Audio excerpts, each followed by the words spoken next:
Thanks. Good afternoon, everyone. On behalf of Karnataka State Chartered Accountant Association, I extend a warm welcome to all of you to today's webinar on GSTR 9C, Practical Insights, Amendments, and Reporting Accuracy. As we advance through our annual GST compliance cycle, completing GSTR 9C with precision and clarity is crucial for ensuring accurate certification and avoiding discrepancies. Today's session is curated to help professionals understand practical aspects, key amendments, and also reporting nuances relating to GSTR 9C.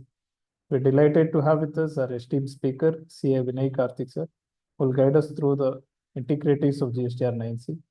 Thank you, sir, for accepting our invitation and for sharing your expertise with KSCAA fraternity. I also extend a warm welcome to all our members and participants who have joined us today. We truly appreciate your enthusiastic response, especially after an overwhelming response that we received yesterday on GSTR 9, which was conducted by Deepak Kothari, sir. We also have with us our secretary, CA Siddartha Javali, sir, who is also present in this webinar. Sir, we request you to welcome the speaker and the participants. Over to you, sir.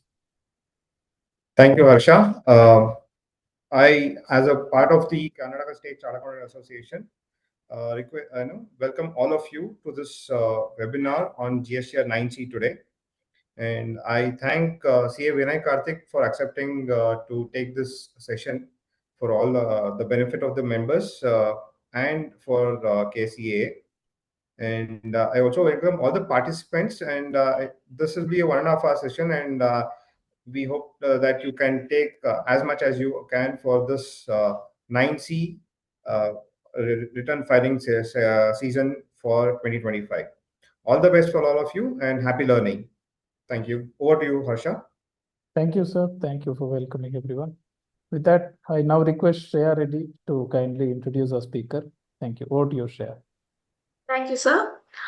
With this, I would like to, it's my pleasure to introduce the speaker for today's meeting. He is a seasoned indirect tax professional with over 8 years of post-qualification experience, specializing in indirect taxes since its inception. He regularly represents his clients before various departmental forums and has an extensive hands-on expertise in GST compliances. He also leads various internal trainings and provides his contribution to professional publication. Outside work, he enjoys reading books and also likes to play badminton. With this, let me welcome CA Vinay Karthik, sir, for today's session. And with this, I would like to hand over the virtual stage to you, sir. Thank you. Firstly, I would like to thank the KSCAA for giving me this opportunity. Again, thank you, Siddartha sir, Harsha sir, Shreya, for that warm and kind words. I like the way you added a seasoned, indirect tax professional. So thanks for that. So I have one rule. So those of you who just finished lunch, my humble request is please don't sleep. I won't be able to see you, but I'm sure some of us might doze off. But trust me, you will learn something out of this. I'm sure something would have missed your attention. So please be awake. That's my humble request. So with this, let's get started. I understand that Deepak did a fabulous job yesterday. It was a, what do I say? It was a very good and overwhelming response that the participants had. And he meticulously covered everything, all the amendments that have happened, including the case studies. So, starting where he left, because 9 is the starting point and it gets completed only when 9C is formed, is filed. So let's get started with today's session, that is, understanding or deconstructing the GSTR 9C, which is the reconciliation statement according to the law. So today I will be covering all the aspects of GSTR 9 and 9C, what we should look at, where we should be careful, and what are the value additions that we can do as professionals to our clients, and also prepare ourselves for departmental scrutiny or review that will certainly come up at a future point in time. because any departmental scrutiny happens after a year or 2 years from filing 9C. So let's be prepared, because after 3 years, none of us know what has happened in 24-25. So with this, let's proceed. Yeah. So for today's session, I am trying to cover these aspects. One is we will be touching upon what is the overview of 9 and 9C, how these two are linked. Now, another important aspect is understanding what is aggregate turnover in itself, because if we do not know what constitutes aggregate turnover, we will not know how to compute the turnover threshold limits, which is very important for understanding the applicability of 9 and 9C. Now, what are the recent changes and amendments which have happened for 9 and 9C and which are applicable for 24-25? After this, I will take you through all the table-wise disclosures that are supposed to be made.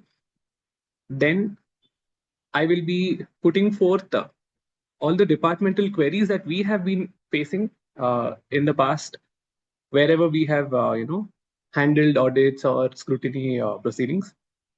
Now, this gives with this experience, we can do much better, or we can understand what to do, what not to do while filing 9C, so that we are prepared for future.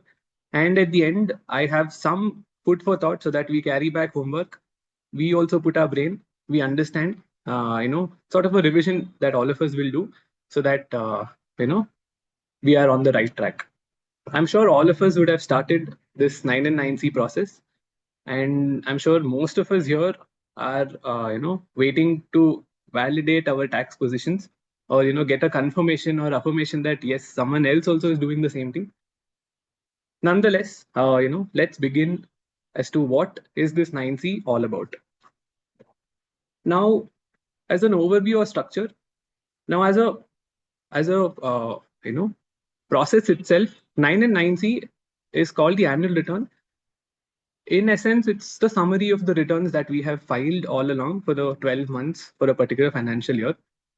It just doesn't stop at being, a summation of the 12 returns. It also involves us to dig into the books or go inside the books and understand whether we have done, disclosure in the correct manner. Is there something that has been missed? Is there something that should have been disclosed in this particular format, but it has not been done? So these are some things that we have to keep in mind when we file 9 and 9C, and it is not just the summation. If the monthly compliance was done, bang on, then yeah, it is just a summation. But yeah, wherever there have been lapses, or wherever we have taken a stand that let's rectify this in the annual returns, now this is the last point where we can rectify. Again, various courts have held that 9 and 9C is the last pit stop for making corrections. So this becomes a very important exercise or activity, because any mistakes that have happened or any corrections that I want to do, certainly we can disclose it here. But yeah, you cannot claim any input tax credit if you have missed something. Barring that, any sort of a correction you want to do can happen in 9 and 9C. Now, 9 and 9C are interlinked, as in certain tables of 9 correlate or correspond to certain tables of 9C. So this table here just captures in a very, overview way as to what are the tables of 9 and what are the corresponding tables of 9C. I'm sure most of us know this. So 1 to 3 of 9 and 1 to 4 of 9C is basically the basic information. That is the GST number, legal name, trade name, in which financial year. And this is system generated. Now table 4 to 5, 10 and 11, 14, and table number 9 of GSTR 9 deal with outward supplies, the tax payable, and the reconciliation thereon.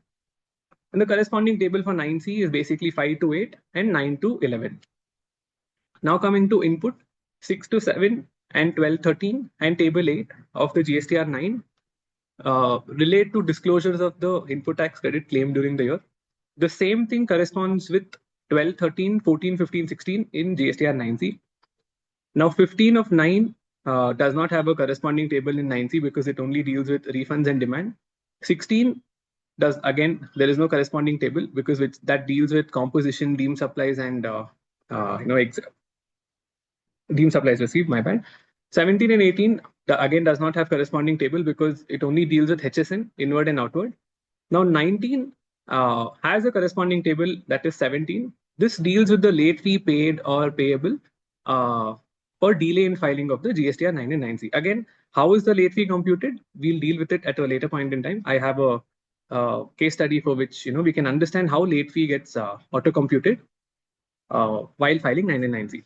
So before we proceed with understanding 9C, I thought I'll do a quick recap of how things are happening in 9 so that we understand, right? If I do this action in GSTR 9, this is something that happens in 9C.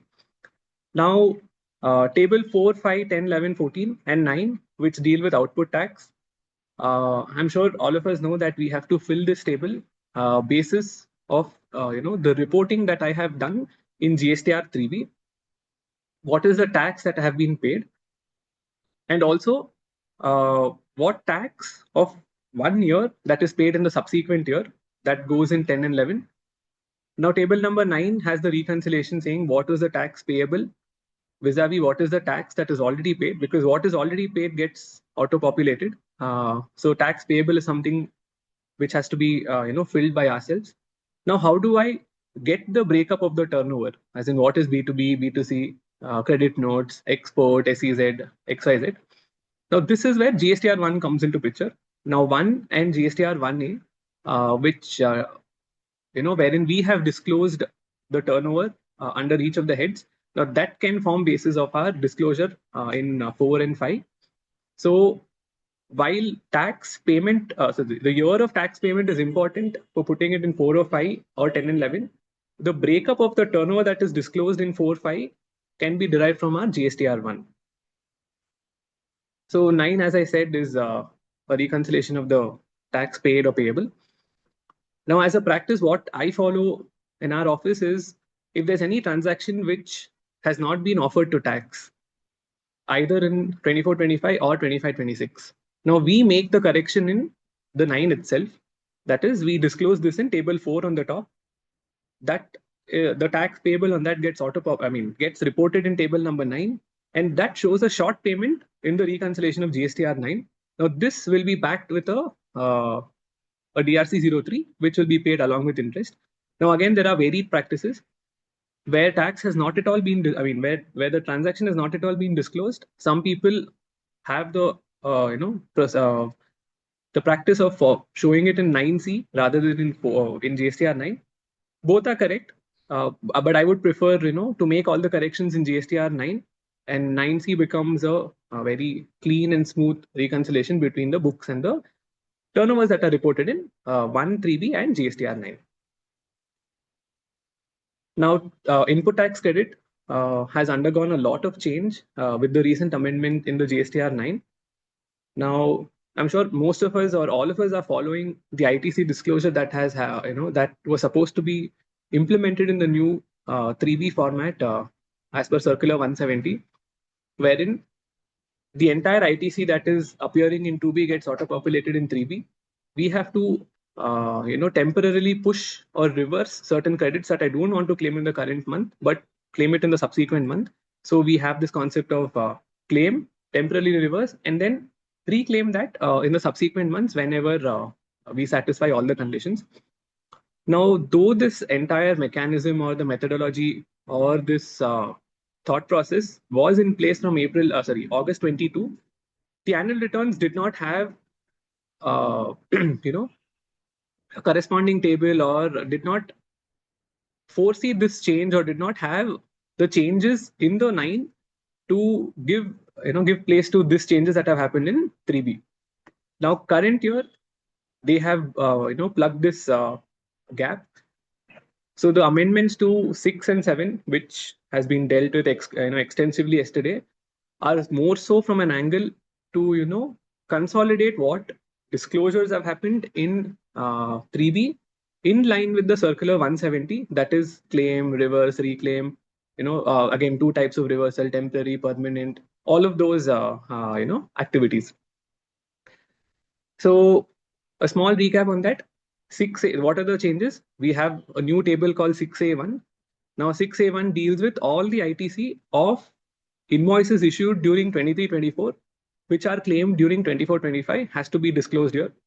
Now, what does this do? The total ITC that is claimed in the current year gets divided into ITC of the last year, ITC of the current year. Now, this is a blessing because most of us were facing difficulties in explaining this during departmental audit, because this bifurcation was not available in the table 6. So this breakup is more like a blessing, and it's made our lives easy. Now, once I am coming to 6B, that is, I have already divided last year ITC with the current year ITC. Now, and on a presumption that I have followed Circular 170, what am I supposed to do? The first claim has to be disclosed in 6B. The reversal, if any, there's a temporary reversal, I have to show it in 7H, that is below. Then a second claim that has happened in a subsequent month has to be shown in 6H. So to put it in very simpler terms, what has happened is there are 3 elements in GSTR 3B. That is, the ITC has been claimed twice and the ITC has been reversed once. So net impact is only once. Now, even GSTR 9 has to reflect or capture 3 activities. That is 2 times claim, 1 time reversal. So to give effect of this, 6B is the first claim, 6H is the second claim, and 7H is the reversal. So this is how I understand, in a much simpler way to understand 6B, 6H, 7H, that sort of a disclosure. Now 12 and 13 is very simple. If there's any ITC that I have claimed of 24-25 in 25-26, I have to disclose it in 13. If there is any reversal of this ITC in the next year, I'll have to put it in table number 12. So this is a very simple disclosure. Now, another important amendment or important change has happened in table 8, wherein all this while, in fact, for 23-24, table 8 was auto-populated based on the GSTR 2B, which was getting generated for April 23 to March 24. Now, coming to 24-25, there has been a change in the manner in which table 8A gets auto-populated.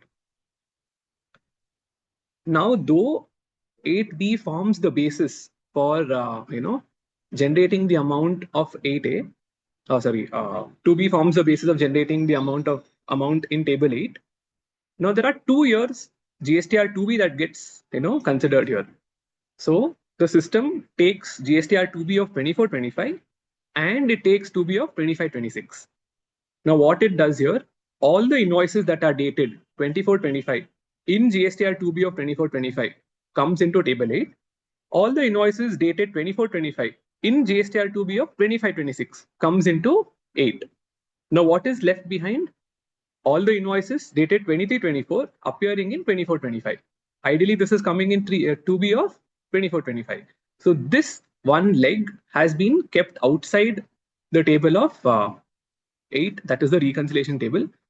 Now very logical, because the table 6 on the top itself bifurcates current year with the last year. So even 8 follows the same principle. Whatever pertains to last year has been kept out. Only what pertains to invoices that are dated 24-25, either in 2B of 24-25 or in 2B of 25-26 comes in table 8. Now, why is this important? There can be instances, where an invoice of 24-25 is appearing in 25-26. It is also accounted in 25-26 and it is claimed in 25-26. Now we are preparing 9 and 9C for 24-25. Now, how do I identify such instances? Not possible, because I'll be focused only for transactions that have happened during 24-25. Now, with this change, we have to go back. We have to go look forward, as in take the GSTR 2B or our ITC register or statement, plot all those instances of invoices that are dated 24-25 appearing in 25-26 and claimed in 25-26, get all of those, put it in our workings, because this has to be reported in 8C. What is table 8C? Table 8C talks about invoices of 24-25 which are claimed in 25-26. Now with this one small change in the way ITC is auto-populated in 8, we have to now look forward and get all those invoices to current year's working. and then prepare the table number 8 reconciliation. Now, if I, for whatever reason, I don't do this, I leave 8C as 0. Now, what is the implication of this? Coming to 25-26, we would have disclosed invoices of 24-25 in table number 6A1 of 25-26 because it pertains to previous year. Now, the officer or the system itself can pick up this situation and say, assessee himself has declared that no invoices of this year has been claimed in the next year. How is it that I am claiming ITC of invoices dated to last year? Now, all of us are aware, we are slowly moving towards system-driven, scrutiny and compliance. Now, we are just one, algorithm away from getting notices. So we have to be very careful in these disclosure. So the impact of disclosure in 9 and 9C goes a long way to understand, basically to crack the code. Now, how does the system work so that the disclosure that I make is also within the four walls of the law, and I don't get the attention of the system, or I get a green check from the system. Now, this has to be borne in mind. Now, for this, you have to understand how the reconciliation or how the tables are interconnected from the last year to the current year, in the current year, within the same form and outside the form. When I mean outside the form, how are these tables connected? Say, how is 9 linked to 3B, GSTR 1 or 9C? Now, how is 9C linked to 9? How is 9C corresponding or correlating to 3B and GSTR 1? So these things are, small intricate details that we have to keep in mind. I'm sure all of us, most of us would have faced this in state audits, wherein they take turnover as per GSTR 1, they take turnover as per GSTR 3B, they take turnover as per GSTR 9, they take turnover as per GSTR 9C. Pick the highest. Let's assume 9C is the highest turnover. They pick the highest turnover. They subtract it with the turnover that is declared in GSTR 3B, and the balance is payable. Now, unless and until I've already done this exercise and I've already identified what could be the possible reasons, or I already have a DRC 03 reference with me. Now, again, this will be a Herculean task when I go in into the audit proceedings at that point in time, because looking at the data 3 years later always takes more time than looking at the data today. So yeah, this was a small introduction of all the changes that have happened, a small recap of what changes have happened in GSTR 9. Now, all of us know GSTR 9 is mandatory if my aggregate turnover is more than 2 crores. 9C is mandatory if my aggregate turnover is more than 5 crores. Now, a question is, what if my aggregate turnover is not more than 2 crores? Is it optional or is it exempted? So the notification uses the term exempted from filing GSTR 9, but it is optional. We are still enabled to, we still are allowed to file GSTR 9. My good practice suggestion is, let us file GSTR 9. If there is any correction that we have to make, or if there's any disclosure mistakes that have happened which do not have tax implication but which can later haunt us, let us try and correct all of those in GSTR 9. Even if it's not applicable, let's file it. Now, as a good practice, what do I do? Where 9C is not applicable, I still prepare 9C backend just to ensure that there is no place, there is an there is an unreconciled figure. So I prepare 9C, 9 and 9C. If 9C is not applicable, we file only 9. If 9C is applicable, by default, we file 9C also. Now, 9 and 9C again is not applicable for input service distributors, casual taxable persons, non-resident taxable persons, tax deductors, and tax collectors. Now, with this, let us go ahead and understand what is aggregate turnover. So, because everything revolves around the scope of aggregate turnover, because the 2 crores, 5 crores threshold depends or is computed based on the aggregate turnover. I'll just read out the definition because it's very clearly worded. I mean, very easily simple language is used here. So aggregate turnover means the aggregate value of all taxable supplies, excluding the value of inward supplies on which tax is payable on reverse charge basis, exempt supplies, export of goods or services or both, and interstate supplies of person having the same PAN to be computed on all India basis, but excludes CGST, SGST, UTGST, IGST, and cess. So I've highlighted the most important part. How does aggregate turnover gets computed? We take all taxable supplies, we take all exempt supplies, we take all zero rated supplies, that is our exports, and we take all the schedule 1 transactions, that is all the deemed supplies that are happening between the same between multiple GST numbers under the same PAN. So all our stock transfers, all our inter branch billings, all of that gets added into my aggregate turnover, and this has to be computed on a all India basis. That means on a financial level, my stock transfers gets nullified. It doesn't get captured anywhere. But let's say there are stock transfers from one state to another, from that state to another state. Now, individually, that gets added to my aggregate turnover, though this is not reported in my financial statements. So we should be very careful of identifying those, intrastate supplies between multiple GST numbers for the purpose of aggregate turnover. Now, what is exempt supply? Now, exempt supply means supply of goods or services or both, which attract nil rate of tax or which may be wholly exempt from tax under Section 11 or under Section 6 of the IGST Act and includes a non-taxable supply. Now, this is very important. Now, what is all of us know, right? Nil rate means where the rate of tax is put as nil. Now, Section 11 has the power for the government to exempt certain transactions. So we have a list of all the exempt services and goods. So that gets included here. Now, what is this non-taxable supply? Now, that also is important to understand, because even if you have a non-taxable supply, that forms part of my exempt supply, and that in turn forms part of my aggregate turnover. Now, what is non-taxable supply? It means a supply of goods or services or both, which is not leviable to tax under this Act or under IGST Act. Now, no rocket science here. Now, what is non-taxable supply? Five petroleum products and alcoholic liquor for human consumption. So these are the only two non-taxable supplies today. Now, a question that can come to your mind here is, now what happens to transactions or activities that are notified or that are included in Schedule 3? Now, what is Schedule 3 now? Schedule 3 says activities or transactions that are neither supply of goods nor supply of services. Now, when it is not supply in the first place, how can it be a non-taxable supply? So according to me, Schedule 3 will not form part of non-taxable supplies. So if there's anything that we are doing today and that activity or transaction gets captured in Schedule 3 and I am not paying tax because of Schedule 3, those line items or those transactions or that turnover cannot form part of non-taxable supply. Now, next question. What if something is not goods or services itself? Let's talk about transactions in security.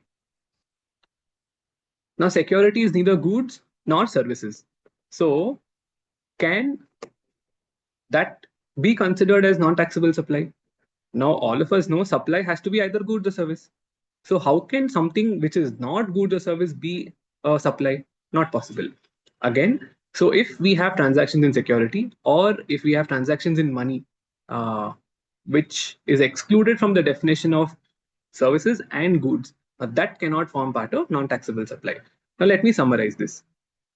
Now, how is aggregate turnover computed? All taxable supplies, all exempt supplies, all exports, all transactions between GST numbers of the same PAN, and it has to be computed on an all India basis.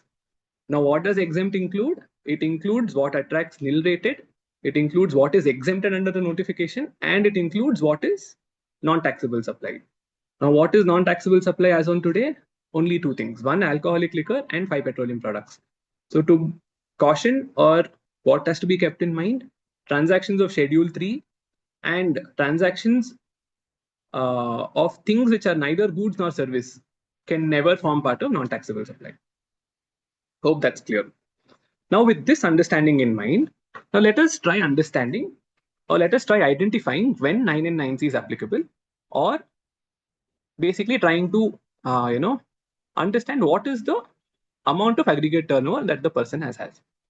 Now, in all these examples, I have considered two branches. One is the head office in Karnataka, and the other one a branch office in, say, Tamil Nadu. Now, in this situation, a very plain vanilla situation, there is supply of goods in both the branches, that is in Karnataka and Tamil Nadu. So 1.5 crores in Karnataka, 0.49 crores in Tamil Nadu. Now the financial statements will have 1.99 crores as sale of goods or services. Now we have interest on FD, that is say 5 lakhs in the current year. So financial statement says I have a total turnover of 2.04 crores. But each of the locations, the turnover that is declared is 1.5 crores in Karnataka, 0.4 crores in 0.49 crores in Tamil Nadu. Now, if I just sum total 1.5 into 0.49, it is just 1.99, which is marginally short of the 2 crore threshold. Is GSTR 9 and 9C applicable, or what is the aggregate turnover? Now, this is a very common situation because interest on FD barely gets reported in my GST returns. But interest on FD is an exempt transaction. So this interest is an exempt supply in terms of serial number 27 of the 12/17 notification. So that means interest on FD is an exempt transaction.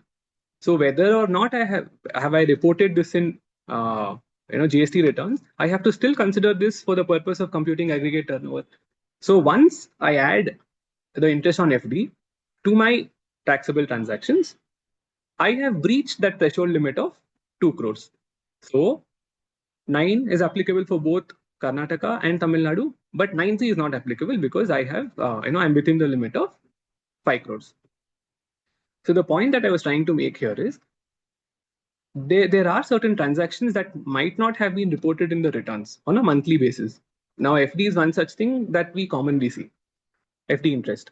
So we have to be very careful to identify any such transaction which is actually exempt from the levy of tax, which has no tax implication, and add it to the turnover that is declared in the GST returns for the purpose of arriving at the aggregate turnover. So we'll do one thing. In all the case studies that I have taken, I will pause for 2-3 seconds after this. If there's any query that anyone has, kindly raise it now. It'll be easy for me to address it. And Shreya, if you can help me with the queries, we will take it up and then we'll proceed with the next case study. So I'll pause here for the first one. If there's any query, please put it in there. As of now, one question is there, sir. Does agriculture income form a part of aggregate turnover? Right. So agriculture income is again exempt turnover. So it has to be forming part of my aggregate turnover. So again, that is another line item or another element which does not get reported anywhere but is sitting in financial statement. If agriculture is the only turnover that you have, then you're neither registered and there's no requirement for filing annual returns. Participants, any doubts still here? You can just put it on the chat box. Okay. So next case. Here we have supply of goods or services under each of the branches, that is 1.5 crores and 3 crores, 0.3 crores. Total is 1.8. Now there is a stock transfer that has happened from Karnataka to Tamil Nadu for 30 lakhs, that is 0.3 crores.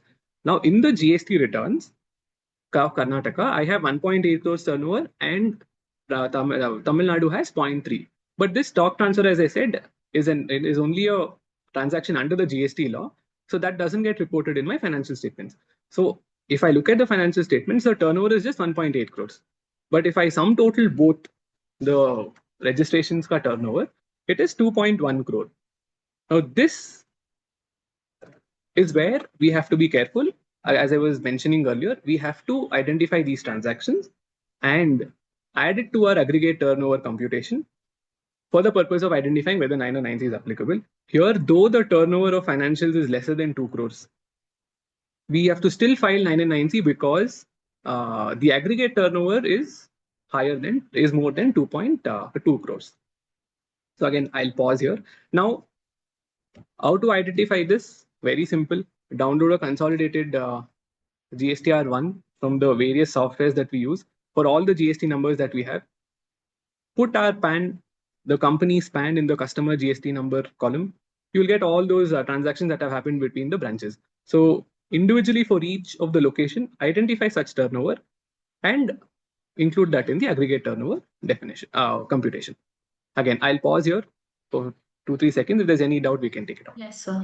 Interest on FB account of proprietor, is that to be included? Yes. So any interest, SB interest, FD interest, recurring deposit interest, all such things are exempted. Okay. In financials, interest on FD will come on other interest income. How can we consider it as a turnover?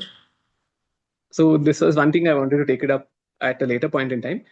So when we look at the turnover, it always has to be the total income and not revenue from operation. So we have to understand the bifurcation, and most often this bifurcation is given in the notes to accounts. What is the breakup of the interest on a gross level, interest on bank deposit, or interest on income tax refund, so on and so forth. So we will be able to identify that, and that has to be considered. Okay. But would we include? I don't think we'll be doing that in our monthly return. So we just have to add it in the annual return, right? Correct. Okay. Yes. So that's where I was saying these things don't get reported. Ideally, are supposed to be reported. So we have to identify it at this point in time. Okay. Please take an example of table 6 and table 8 and explain. Okay, I will do that when we reach table number 12 of 9C. I will explain that. Not a problem. Okay, so I think you can continue now, sir. Great, great.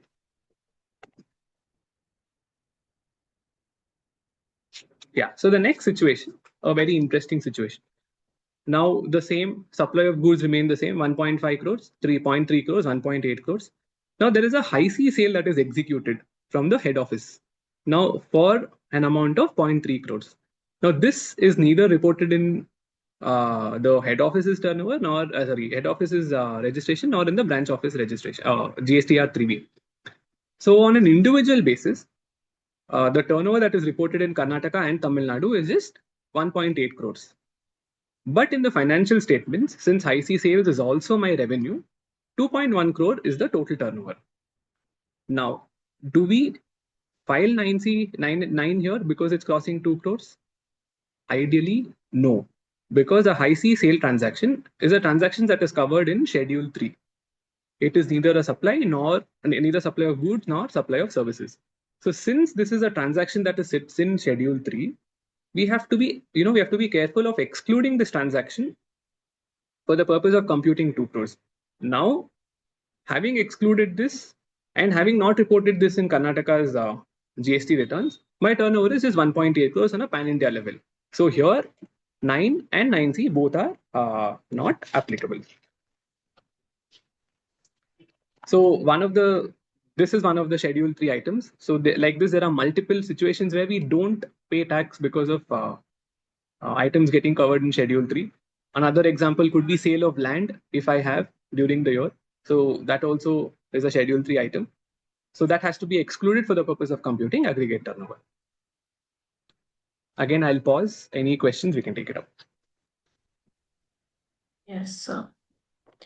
Whether interest, remuneration, and share of profit from partnership firm will cover under the aggregate turnover? No, in my opinion, it is not a supply. It is just an income that you're getting. So that should not form part of my aggregate turnover. Yes, sir. You can continue, sir. Great. So the next situation, I have taxable supplies in both the branches, 3.5 crores and 1.3 crores. So that totals to 4.8. I have exempt turnover in Karnataka of 1.1 crore. Now financials has that 1 crore. Now these taxable and exempt I have reported in my 3B. So what is the total? 4.5 in Karnataka and 1.3 in Tamil Nadu. Total 5.8 overall. I also have a high C sale of 30 lakhs in Karnataka, but not reported in Karnataka.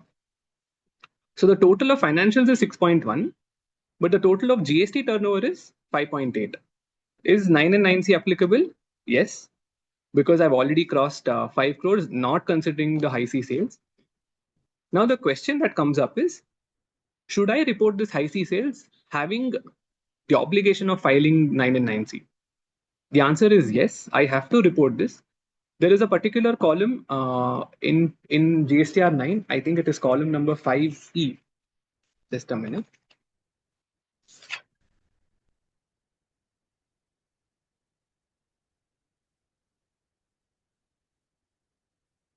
Yeah, I think it is column 5F, sorry, which talks about non-GST supply, including no supply cases. So this high C sale is a no supply transaction. So that has to be reported in 5F, and naturally that has to flow into table number 7 of 9C. So this is the reporting methodology we have to follow. Again, I'll pause. Any questions? So this high C sales, since the turnover is crossing 5 crores, high C sales are reported in 9 and 9C and not in the monthly returns. Correct. Ideally, we're supposed to report this in monthly as well, because there is one column which talks about no supply transactions. If I have missed to report, again, there is no tax implication, just that the disclosure has not happened. Okay. But what if I have not reported in monthly returns and I've not crossed the requirement? So don't you think it's we are under reporting it? No? Okay, it's covered in Schedule 3. It's covered in Schedule 3. So yeah, that's what I was trying to say. If you want to, rectify this, you can Okay. file 9 even when it's not applicable and disclose this as a no supply transaction. So Okay. from your end, there is a full disclosure. Now, what is this is something that has to be taken up at a later point in time. Okay. What if our turnover crosses and then I don't report this in 9 and 9C because it's a Schedule 3 item? I would say then Is this that is optional or mandatory requirement for us to report it? a good question actually. Once 9 and 9C is applicable, then all the tables are supposed to be filled. Okay. Unless something is, made optional, like certain tables of 9 and certain tables of 9C are optional. We don't have to fill those. Okay. So unless it's optional, everything is mandatory once these two forms are applicable for us. So we don't have a leeway saying, okay, 9 is applicable, but I don't want to fill this. That's not a situation. But again, it goes to my own detriment that I have not filled that form, because tomorrow, say something is discovered and it's easy for someone to raise a blame that you never disclose this anywhere. So at least in 9 and 9C, if it figures or if it appears, it's easy for us to always demonstrate that there was nothing that was hidden or nothing that was suppressed. It is always disclosed, not in the monthly returns, but yeah, at least at the time of annual returns. Okay. So we can continue. Great. So the next situation, yeah, this is where, just a minute, yeah. So here we have goods or services, total to 2.8 crores, again 1.5 and 1.3. Now, we have high C sales that are actually reported in Karnataka's GST registration. So total for Karnataka is 3.8 crores. Now total for Tamil Nadu is 1.3. In financial statements, it's 5.1. Now, all of us have understood by now that high C sales should not be taken for aggregate turnover. While 9 is applicable, 9C is not applicable. So yeah. Here, because 9C is not applicable, because if I remove 2.3 crores, it's lesser than 5 crores. I'll proceed. Done. So yeah, this is another common situation that we come across. In fact, this is like very early years, the first year of 9 and 9C, we had discussed this, because we had practically had to advise a client as to whether to file 9 or 9C. Again, I am an individual. I have rental income in both the states, Karnataka and Tamil Nadu, of total 1 crore, so if equal. Now I am into sale of transactions of securities, that is I buy and sell shares in mutual funds. Now I have made a bumper profit of 4.3 crores during that year. So what does financial statements disclose? It shows a total income of 5.3 crores, which has 4.3 crores of profit on sale, and there is 1 crore of rental income. Now rental income I pay tax if it's a commercial transaction. I'm assuming that this is commercial rental because it is taxable. Now I have paid tax on commercial. Now the point is, on a total basis, it exceeds 5 crores. Should I file 9 and 9C in this situation? Because if I remove this profit element, neither 9 is applicable nor 9C is applicable. In my opinion, it should not be there, because securities is neither goods nor services. As I was saying, it doesn't form part of my aggregate turnover. So 5.3 minus 4.3, that is 1 crore, is the aggregate turnover, and hence 9 and 9C is not applicable. On a conservative basis, if you want to file, don't want to take a chance, on a highly conservative basis, we can still go ahead and file 9. 9C again is optional. 9C also, yeah, because it's crossing 5 crores, we can do it.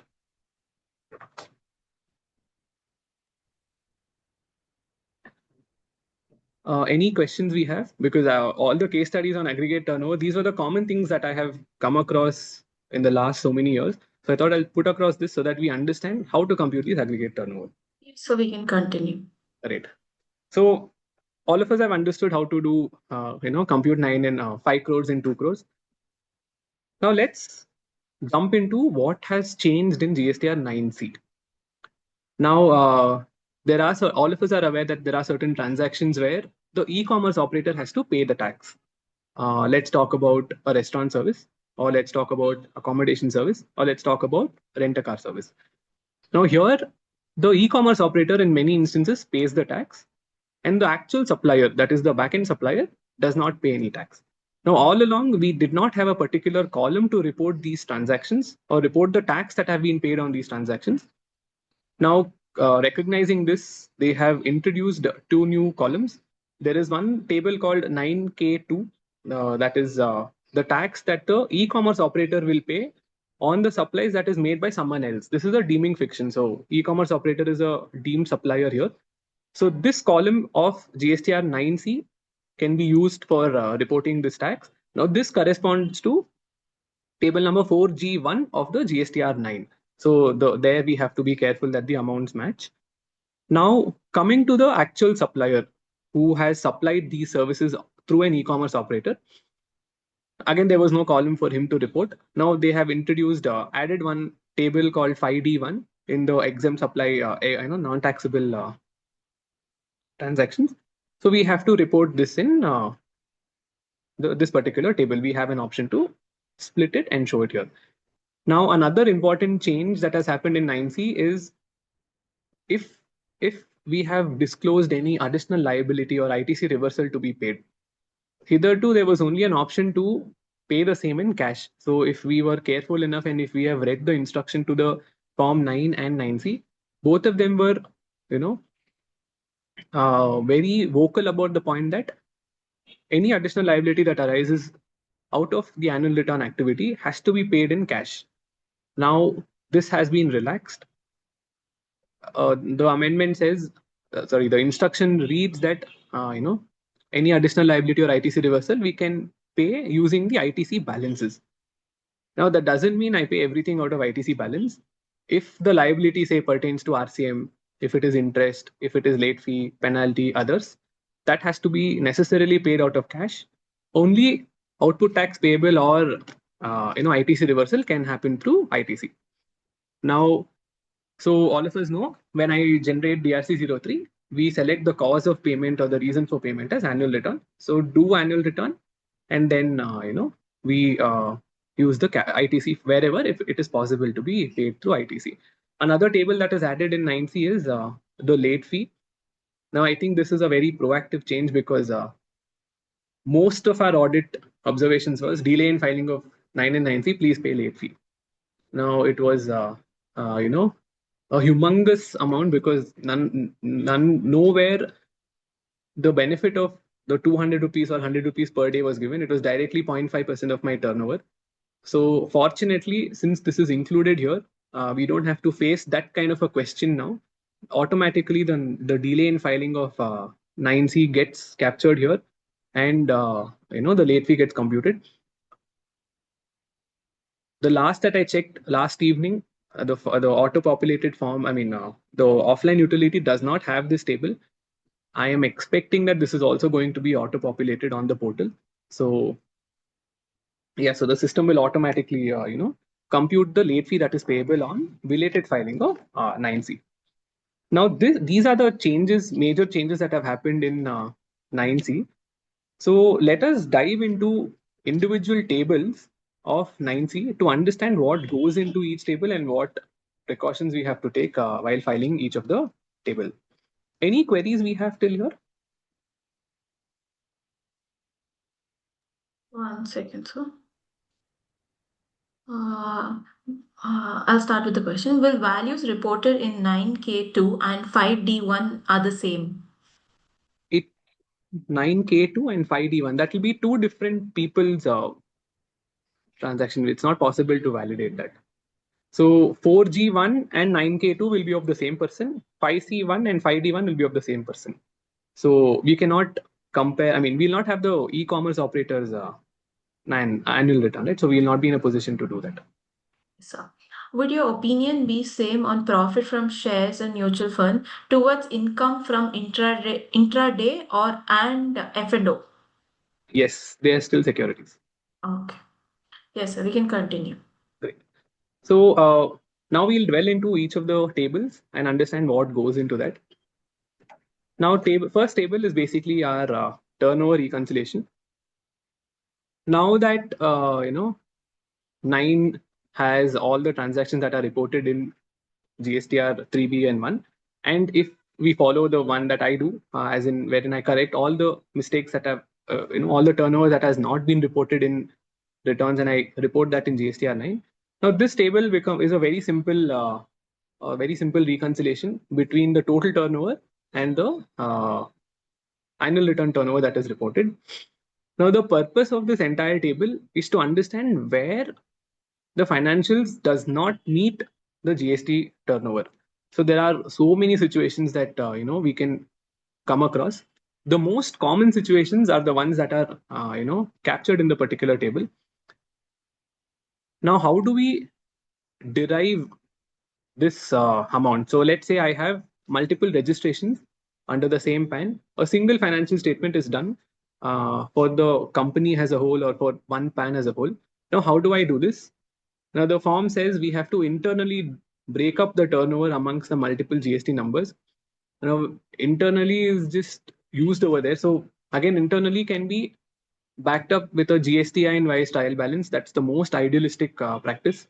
If at all we don't have that, now how can I go back and see? I will have certain MIS reports to say what is location wise turnover, or we can have location codes that are captured in my sales report. So it will be easy for us to identify state-wise turnover.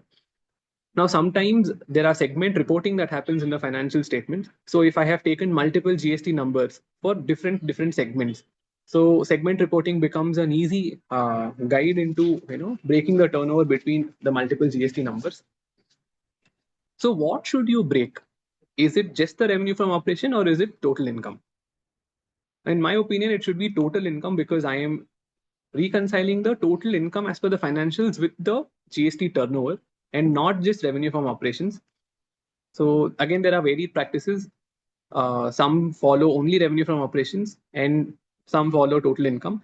I feel total income is a more better way because it gives a clear picture, a holistic or a complete picture of the total turnover in financials vis-a-vis the turnover in the GST returns.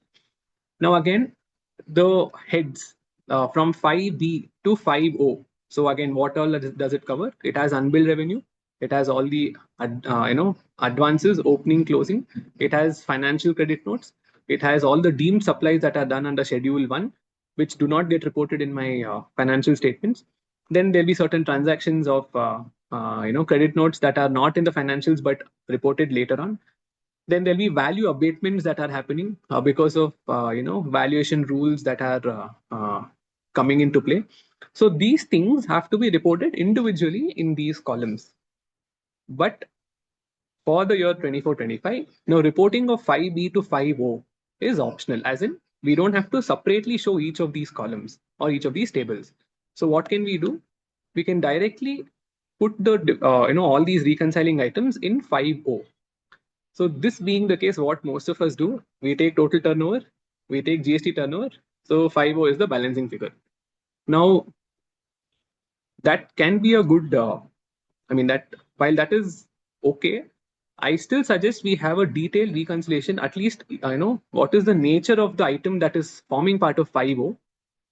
So that one of the most common queries that come out during departmental audits is, what is this 50 that has been shown as other adjustments, because there is no head nor tail to this. So have a a full-fledged reconciliation, nature-wise breakup of the amount that is shown in 5.0. Keep it ready so that tomorrow we don't have to break our heads again. Now, certain cross checks that we can do here is opening unbilled of the current year should be equal to closing unbilled of the last year. Same goes with opening advances of the current year should match to closing advances of the last year. So this is something that we can cross check just to ensure that what is reported in the previous year is matching or is correlating to what is reported in the current year. Now, the advances that we show, right? Unadjusted advances at the end and the beginning. So the difference between those two should match to the net advances that are reported in 4F of GSTR 9. So this is another cross check that we can do. Now, many a times what happens if there are certain RCM transactions of 24-25, let's say we have paid that in 25-26. Now, I have come across instances where this has been reported in table 10 of GSTR 9 because it is tax paid in the subsequent financial year. Now, since this forms part of table 10, now this by default gets auto-populated in table number 5R. 5Q, because the 5Q breakup is it takes table number 5N of GSTR 9, it adds 10 and it subtracts 11. Now, since this RCM that is paid in the subsequent year is also included in 10, it comes and sits here. Now, this will be an unreconciled item because my RCM is never my turnover. So that being the case, we have to be very careful. We'll give a disclosure down in the below table saying this is RCM shown in table 10 that is paid in the subsequent year XYZ amount. So that reconciles there. So if anyone has a practice of reporting RCM of the current year paid in the next year. So let's say if RCM of 24-25 is paid in 25-26 and that the same is reported in table 10 of GSTR 9 of 24-25, the same is going to come as an unreconciled turnover in table number 5 of GSTR 9C because 10 there is no bifurcation in 10 between normal supplies and RCM transaction. So that is always a reconciling item. Now, what value addition can we do? Let's assume there are certain credit notes on which we have taken the tax reduction, and that will be reported in table 4 in the respective table. Now, what we can do here is let us go back and check what is the original invoice details. So all of us know there is a time limit for issuance of credit note. It cannot be beyond 30th of November of the next year. So as a good practice, get a breakup of these credit notes, which will be there because it's it's appearing in GSTR 9. Take that and populate all the original invoice details and also what is the reason for issuance of credit note. Now, another common departmental query is give us the original invoice details and the reasons for issuance of credit note. So if you have it today handy, then you don't have to worry at a later point in time. Now, as I was saying, if everything is disclosed in 5.0, it is suggested or advisable that this reconciliation is uploaded as a annexure to 9C. So we don't attract this suppression of facts for the purpose of section 74 because from our end we have disclosed all the facts that are necessary for GSTR 9C filing. Now, what are the common instances of 5.0? That is all the other adjustments. Let's assume we have shown everything under each of the respective heads. Now, what remains in 5.0? There are certain items that are going to remain in 5.0. Now, one could be the sale value of the fixed assets or the property, plant and equipment, wherein we have to pay tax on the fixed asset sale, but the financials will only report the profit or loss. It will not show the sale value. So that will be one of the additions.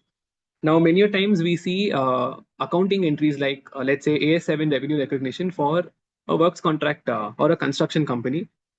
AS7 is merely based on percentage of completion or the the method followed. So that does not correlate with the tax that I have paid on the construction service. So that again is a reconciling item. Now, many times we have interest from IT refund, income tax refund. So that also forms part of 5.0. Then we have dividend income. most, the crowd favorite is creditors written back, liabilities written back, or provisions write back. So these are neither my supplies nor something that I have to pay tax on, but it is shown as an income in the financial statement. So these are the instances which can actually form part of 50. I'm sure the list can go on depending on the nature of business. Yeah, so it's better to prepare a comprehensive list of what is going into 50, have it ready, if possible, or better upload this as an annexure along with the balance sheet and the P&L while filing 9C. I'll pause here for table 5. If we have any queries, we can take it up now. Do we have any queries, Shreya? Awesome. We can continue. Super.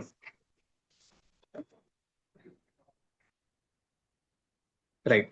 So while table 5 spoke about total turnover, now table 7 deals with the turnover on which I'm supposed to pay tax. That means from the total turnover, I have to remove all such transactions where tax is not payable. Now, what can be the reasons for that? It is either exempted or nil rated or no supply, or it is zero rated transactions, or it is transactions where my recipient has to pay tax under reverse charge, or it is a transaction where the e-commerce will pay tax and I don't have to pay tax.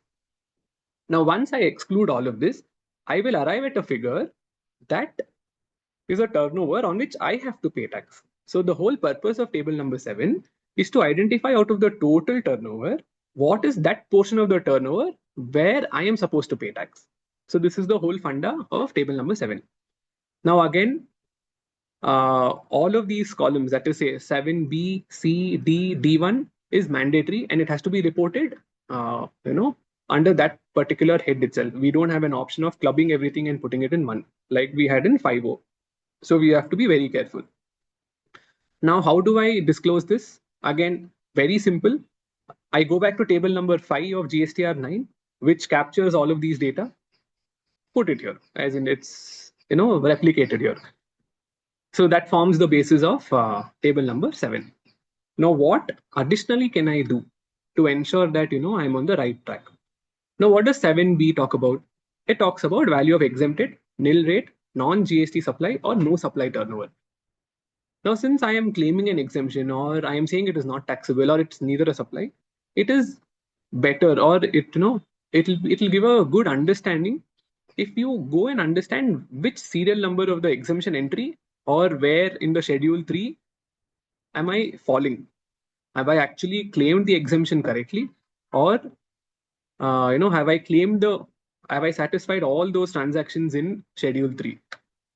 Now, the onus of proving an exemption is always on the person claiming the exemption. So anything that I disclose in this exempted, nil rated, is the burden is on me to prove that it's actually correct. So as a value added point, we can go back and understand what are those transactions that are disclosed as exempted. Now let's say I disclose FD interest here, that is exempted. I will go back and see whether FD interest is exempt. Now which serial number of the exemption notification we are disclosing it here. Now, if we have worked in the service tax era, most of us know that we had an option to show what is the serial number of the exemption notification under which we are claiming the benefit. Now, that linking of the exemption notification is not available in GST. So it becomes even more cumbersome on us to prove whether the exemption is correct or not, because at the time when I'm taking the exemption, I don't have any disclosure. There is no way that I can disclose this. So preferably have a master or something which says, okay, these are the supplies that I'm doing during the year. That is the total. And on this, I have claimed this exemption. Let's say I heard that, we got a question of agricultural turnover. Now, let's say I have got agricultural turnover during the year. Now, what is the serial number of that goods in the notification 2/17 under which I'm claiming that exemption? So if you can plot that and keep it ready, it is a ready reckoner for any time when the question is asked. Now, what does 7C deal with? Now, 7C deals with zero rated supplies without payment of tax. Now, zero rated supplies is only two categories. One, it should be export of goods or services, or it should be SEZ supply of goods or services. Now for export of goods or services, if I have to exercise the option of not paying IGST, it comes with conditions. I have to export the goods within 15 days of the invoice, or I have to receive the foreign currency within 1 year from the expiry of 15 days of the invoice. So that is the condition. So what can I do additionally? Now for all the export of goods transaction where I have taken the benefit of non-payment of tax, ensure that we have shipping bill for that. Now how can I easily check this? Now at the time of reporting GSTR1, reporting these invoices in GSTR1, we would have disclosed or declared the shipping bill details. So pull all of that. So you have the shipping bill number, you have the port code, and you also have the shipping bill date. So we have that easily available. Now comes export of service. Now alongside proving FIRC, how do I prove FIRC? Receipt of foreign currency. I will have FIRC copies, or if I have a direct credit into my EEFC account, that is a foreign currency account, I can use that. Sometimes we also have foreign inward remittance advices and not foreign inward remittance certificates. Now again, that is a point of contention. We also file softex EBRCs. So take all of those, prepare a small correlation statement saying that okay, 100 rupees was my export of services. Now 100 rupees is received. Now as a good practice, always reconcile this with at the base currency. That is, if I have invoiced in dollars, ensure the correlation is at dollars. If I've invoiced at INR, ensure the correlation is at INR. But for receiving INR, you should have got foreign currency that gets auto converted and then comes to you in INR. So this proves that we have received foreign currency. Now another check in export of services, the place of supply should be outside India. So this means that we have to understand what is the nature of service that has been provided and whether for that category of service, whether the place of supply is falling outside India. So carry out this activity, capture what is the place of supply for each of those transactions, have supporting documents back in as part of the audit file or something, so that at a later point in time it comes handy. For SEZ supplies, all of us know that the benefit of non-payment is provided only and only if it is for authorized operations. Now, how do I prove that it is for authorized operations? Earlier, we used to get the CHAPA of the SEZ authority. Now that system, that process has been made online.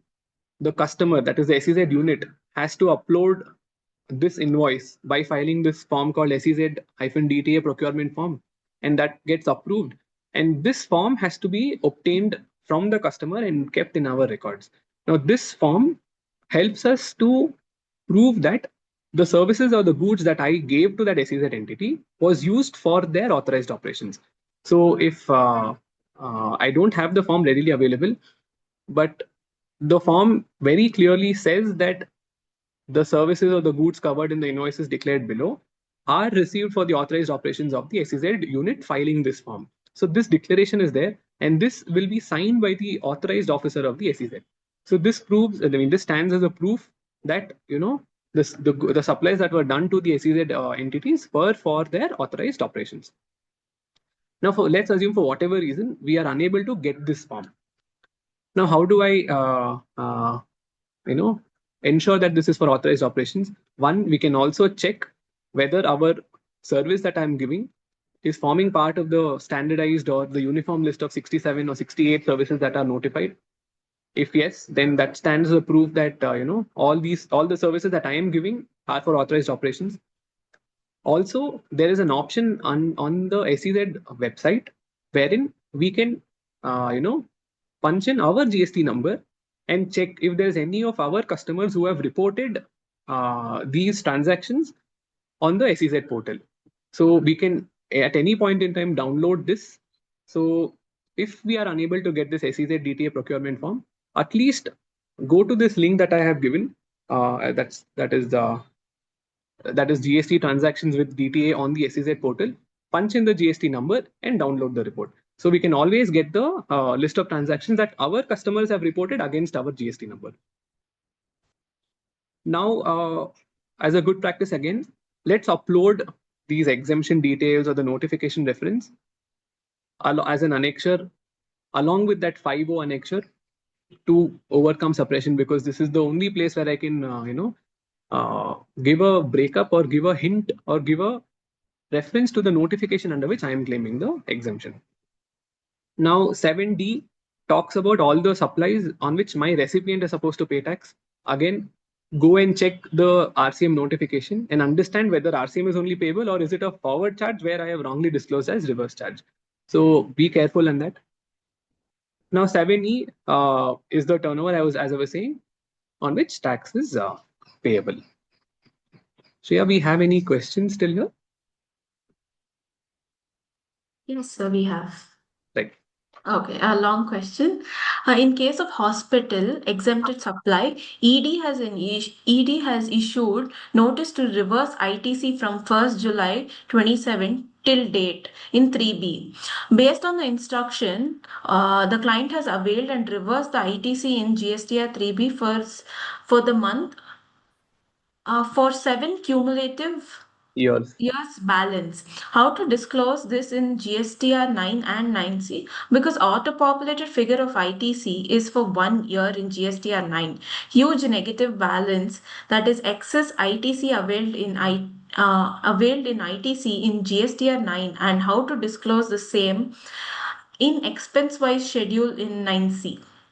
Okay. So I will just change the question a little bit. I'm assuming that the claim and the reversal happened during the year 24-25. So we'll talk about how to disclose that. So firstly, I'm not sure how did we claim 7 years ka credit in 24-25 and then reverse it because the time limit is gone. So for whatever reason I have done this, because it was instructed to me or it was sent to me as an advisory, we did the reversal. Now we would have claimed this under 4A5 and reversed it in 4B1. If I'm not wrong, that's what would have happened, because it is claimed and permanently reversed so that the government can account for the revenue of this. Because I'm in a healthcare sector wherein I don't get input tax credit because majority of my output is exempt. Now, how do I disclose this claim and reversal? We will show this claim in 6B and we'll show the reversal in 7H, or one of the columns which talks about Rule 42. Because this is a reversal that I'll be doing in Rule 42, because it's for, this ITC is for my exempt transaction. Now, the moment I put this amount in 6B, it is going to give a humongous difference in table 8, because 6B has cumulative claim of 7 years, but table 8 will have ITC of only 1 year. Now, this is something that we have to answer, or practically how you want to avoid this. You can show ITC of the current year in 6B alone, of the previous year in 6H, and the total reversal in 7H. And the problem with showing this in 6H is it is not reclaim. It was never reversed earlier. So that one, one mistake can happen. But if you want to avoid differences in table 8, this is the way. Otherwise, if we are okay, explaining this difference.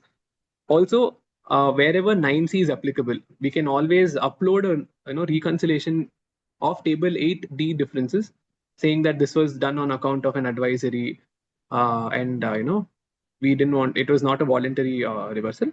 So let's make a small reconciliation to show that the difference that is appearing in table 8 was on account of an advisory, and upload this as a part of 9C annexure.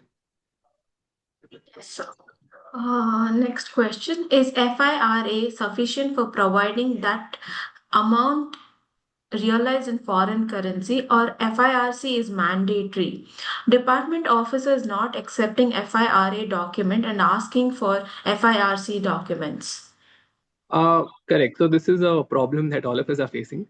So logically, both of them have the same content. It is just that one is advisory, one is certificate. In my opinion, I believe that FIRA should be sufficient to discharge the proof that I have received foreign currency, because eventually I've got the foreign currency. Now, the fact that Rule 89 and Circular 125 uses the specific terms foreign inward remittance certificate, that's where a department is very insistent on the point that it has to be FIRC. But again, many banks are not giving FIRC because it's not mandatory to be given as per the RBI guidelines. So yeah, it's a rough road. It's some places we are able to get through, and some places it is stuck. If it is a refund situation, it's not possible. I mean, ground realities, it's not possible. though Okay. I am satisfying the condition of receipt of foreign currency. We should be able to fight it out. Yes, sir, we can continue. Great. Right. So 5 and 7 was basically talking about turnover. Now table 9 talks about the taxes. What is the tax that I have to pay, or what is the tax that I have accounted in my books of account versus the tax that I have paid or payable and disclosed in GSTR 9. Now here we have rate-wise bifurcation, 5, 12, 18, 28, whatever rates we have, taxes payable on, we are supposed to disclose it here. Now, one common thing that I have seen is wherever the rate is subjected to a value abatement. Now, let's talk about a construction service. Now, the rate of tax is 7.5%, but the value is 2/3 of the value. But impact is full value into 5%. So what should we do? So should I disclose the full value at 5% rate, or should I disclose 2/3 of the value at 7.5%? In my opinion, it should be 2/3 of the value at 7.5% because the rate of tax is 7.5% and not 5%. Effect of the computation is the same, but the disclosure should be 7.5 into 2/3 of the value. Now, this table does not have an option for 7.5% or 1.5%. That is affordable, non-affordable. So we have to put this in others. So if there's any such situations where value abatement was provided and the effective rate of tax comes down, so then we have to show it at the original rate of tax, but a abated value and not the net rate of tax full value. So this is something that we have to be very mindful about. Now, another addition to this table is wherever e-commerce operator is paying tax on those 9(5) transactions, we can report it in K2 of the e-commerce GSTR 9C. Now, what can we check?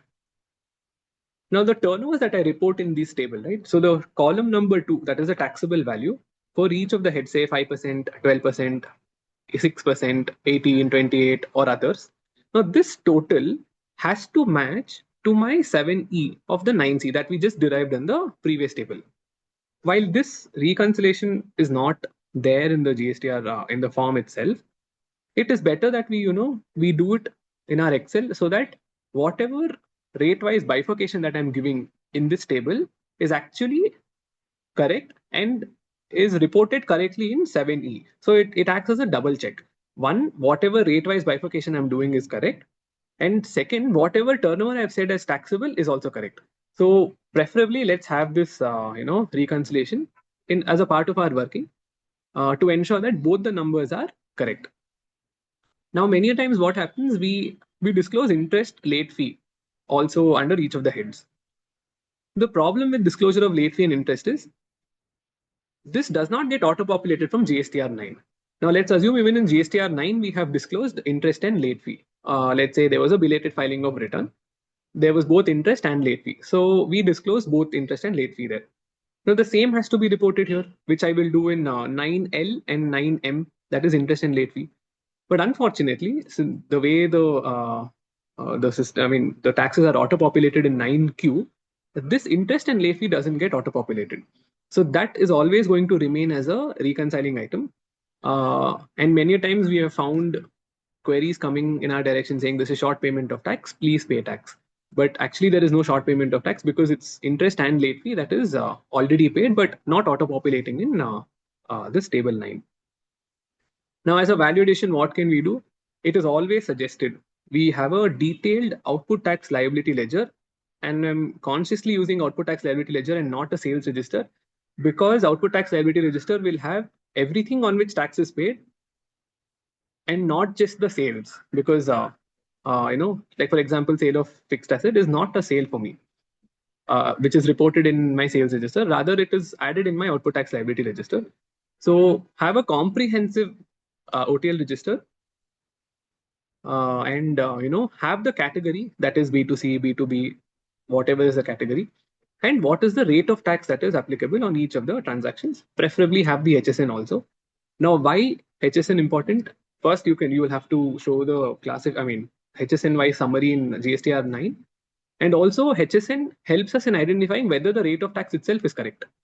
So disclosure is not just showing some turnover here. We have to ensure that if I'm disclosing something as 5%, I have to ensure that whatever is shown as 5% is correct. So that will be another value addition that we can do to ensure that the disclosures are correct.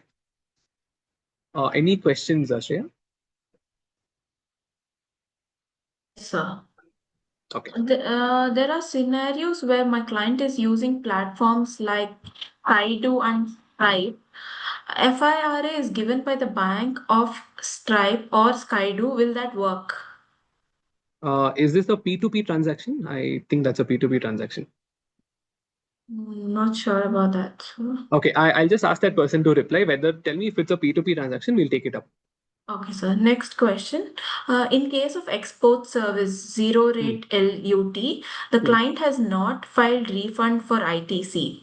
They have utilized the ITC for export of goods in subsequent year. Whether that is fine? Absolutely fine. So filing refund application is an option for you. If you don't take, the government is more happy to not give money to you.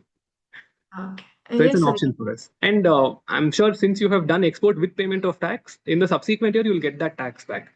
So shipping bill itself is a refund application. Automatically, money would have come to you. Unless there is no problem between IceGate and GST portal. Yes, sir. We can continue. Great. So yeah, now comes table 12. Now 5, 7, and 9 dealt with dealt with output and RCM liability. Now 12 is a table which deals with my input tax disclosure. Now 12 is a very small, cute little table. It only has 4 columns, but there's a lot of disclosure that happens in GSTR 9 and very little disclosure in GSTR 9C. And 9 has head-wise breakup. Now 9C has cumulative. It does not bifurcate between heads. So what we should do is, whenever we prepare our workings for this GSTR 12, GSTR 9C, it is highly advisable that we have head-wise table number 12 and a sum total of that, which is linked to the form. So we always know under which head what is the problem, and not just because it could be compensating. Wrong claim under one head, compensates with the short claim under another head. So those things comes into light if I have head-wise reconciliation, preferably. Now it's a very simple table. I have to disclose what is the ITC that is accounted during the year for this particular GST number. I add what is ITC of the last, accounted in the last year but claimed in the current year. And I remove what ITC I have accounted in the current year but claimed in the next year. Then I arrive at the ITC that I'm supposed to claim during the current year, which should match to my ITC that I've reported in GSTR 9. Now, what are the few cross checks that we can do? One, table 12B of this current year, that is 24-25, should match to 12C of 23-24, because 12B and 12C was mandatory even then, even in 23-24, and it's mandatory today. So we would have ideally disclosed 12B and 12C. So ensure that 12B of current year matches to 12C of last year. Now, 12C of the current year should match to table number 13 of GSTR 9, because 13 also deals with all the transactions of 24-25 claimed in 25-26. Now, to one element it will not match. That is, let's say if an invoice is accounted in 25-26, appearing in 2B of 25-26, claimed in 25-26, but it is disclosed in 13, because 13 warrants us to disclose that in 13, then to that extent, 12C will not match to 13 of GSTR 9, because this ITC is never accounted in the 24-25. So this could be one of the differences. Now, the most basic document to have is an ITC register. Now, this ITC register has to have all the columns, that is GST number, when supplier details, what is the transaction, that is the nature of the ITC that is claimed, IGST, CGST, SGST. Along with that, have 3 particular columns. One, the month in which it is accounted, the month in which it is appearing in 2B, and the month in which it is claimed in 3B. So this will help us handle any sort of a query that comes in your way, either through scrutiny or explaining it at a audit stage. These 3 columns become a base for us. So have these 3 columns mandatorily in our ITC register.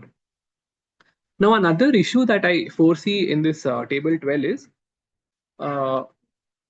in GSTR 9, we discussed that we have to bifurcate whatever pertains to last year, that is 23-24, in 6A1, and whatever is of 24-25, I will address it. Now, because of this bifurcation, what happens is the net ITC that gets auto-populated in GSTR 9 does not include ITC of 23-24 disclosed in 6A1. Because it does not include ITC of 6A1, and this table, that is 12B, particularly includes ITC claimed on 23-24 invoices, there will be a difference, there will be a gap between GSTR 9 and 9C. And the unreconciled difference that you will get in 12F should match to 6A1. If that happens, we are in safe hands. If not, then we'll have to identify what is the reason for unclaimed or excess claim of ITC. Now, because it is going to be system-driven scrutiny, I'm hoping that tomorrow, whenever they identify these unreconciled turnover, they'll be careful enough to first check whether the 12F is matching to 6A1. If yes, they should not. If they don't, then it will be another query that will come to us across all the GST numbers that we filed from 24-25, saying that 12F has an unreconciled ITC. Please explain what is the reason. Now, fortunately, this unreconciled ITC will be a short claim and not excess claim. So, but still, yeah, that is still an unreconciled ITC in my 9C. Any queries we have? So the previous question that I asked, I'll repeat it again. There are scenarios where client is using platforms like Skydo and Stripe. FIRA is given by the bank of the platform. Will that work? It's a B2B invoice raised directly on the platform. Okay. So I think the FIRA will be in the name of the platform and not in my name. Correct? Yes. It will be very difficult, but that should help at least to prove that foreign exchange is coming into India. If you're able to get hold of it, certainly it will help. But yeah, it will be a little difficult task for us to justify this. But yeah, it should possibly it's always putting us in a better shape. So yeah. Okay, so next one, RCM of earlier years paid by the client in DRC 03 at the time of assessment by the department for the year 2017 to 2021. Whether the taxpayer will be able to avail the RCM ITC during the year. When was it paid? It was paid in 24-25, assuming. Yes, sir. Current year. So yeah, so there is one circular, I don't remember the name and the number. So it says if I raise the self invoice today, then the 16.4 limits apply from the date of the self invoice, and then I'll be able to take the credit of the RCM that I have paid. Now again, this is restricted only to those RCM transactions where the supplier is unregistered. If the supplier is registered, then this will not help us. If it is an unregistered transaction, unregistered supplier on which I am paying reverse charge, we can take shelter under that circular, pay applicable interest, which I'm sure would have happened in DRC 03, and claim the credit in the current year. Should be possible. Next question. Is it mandatory that the ITC amount reported in Table 12C of the previous year's GSTR 9C should match with Table 12B of the current year's GSTR 9C? What happens if the ITC carried forward from the previous year is not claimed in the current year? Okay. So yeah, it should be either matching or it should be more. So possible, no issue. If I have pushed more but claimed less, not an issue. What happens if the ITC carry forward from the previous year is not claimed in the current year, sir? So what I'll do is I'll not report anything in 12B. I'll just leave it 0. It is only pushed in the returns but never claimed in the current year. Or else that will be an unreconciled unreconciled ITC here. I will say ITC lapsed during the current year. That is also possible. Okay, so yes. Right. So this was about ITC disclosure or the reconciliation that happens in table number 12. Now, the cross claim of ITC has reporting in multiple columns, right? So there are multiple columns of both 9 and 9C wherein I report credits that are pushed to the previous year, next year, credits that are claimed of the previous year in the current year. So these are the columns. 8C of 24-25 talks about how many invoices I'm pushing to the next year. Again, 13 also talks about what ITC of the current year I am claiming in the next year. 12C of GSTR 9C of the current year says how much of current year ITC I have claimed in the next year. Now coming to next year, 6A1 of 25-26 of GSTR 9 talks about how much of last year ITC I have claimed in the current year, and correspondingly there will be 12B of GSTR 9C of 25-26 saying how much of last year ITC I have claimed in the current year. So these tables will not talk to each other in certain situations. I have captured certain situations wherein whether it will be reported in each of the tables or whether this is going to be a reconciling item. Now I'll just pause on this slide. I'm not going to explain this. Anyway, the presentation will be circulated. So we can use this table to understand or answer any query that comes in our way saying if they have compared 8C with 13 with 12C with 6A1 or 12B. Any of these tables we are able to, they have compared and they've asked us a question saying this was done there, this was disclosed here. This table should help us to to reconcile these individual tables. So I'll just pause for 5-10 seconds and then we'll proceed.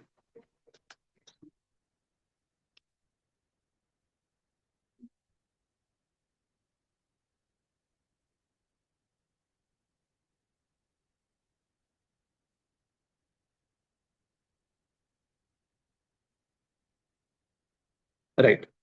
So now table 14 was an infamous table when this 9C was introduced, but ever since then it has been optional. Now it basically deals with what are the expenses that I've incurred during the year and how much was the ITC eligible on that and how much have I availed. So this is a table where I am supposed to report the ITC claimed by me for each of the heads of the expense that I have reported in my financial statements. Now again, this is an optional table. There is no requirement to fill this. If we want to fill this table, then have an ITC register. The head, basically another column in the ITC register to say what is the head that is reported in GST in the financial statement or any of the heads that are given in this 14, and put a pivot or something to arrive at the amount. If someone wants to fill this, but again this is optional.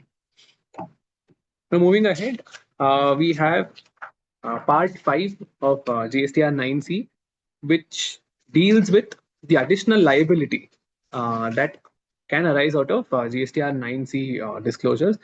Now, if we follow the one that I follow, that is, I make all the corrections in GSTR 9 itself, whether it is output, RCM, or input, then this table is left blank because there's nothing that comes out of 9C that is payable. But let's say we follow a practice that 9 is just a summation of or the summary of the returns, and 9C is a place where I make all the corrections. Then part 5 is the place where we are supposed to disclose the total of all the additional liabilities that have arose during the course of reconciliation. Now this part 5 has to match to individual tables on the top. Each of the table where unreconciled differences were there has another table saying what is the tax implication of that. So part 5 should match to sum of all of those tables on the top and has to be disclosed here. Again, the disclosure happens at a rate wise, so pretty straightforward.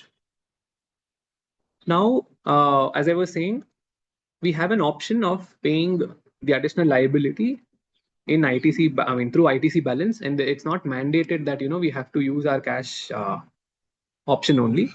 Again, that is only applicable for liabilities that can be discharged using ITC.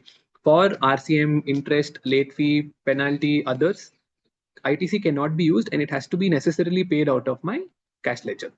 Now, if I have disclosed anything, it is advisable to file the DRC03 on the same day and download a copy of the DRC03.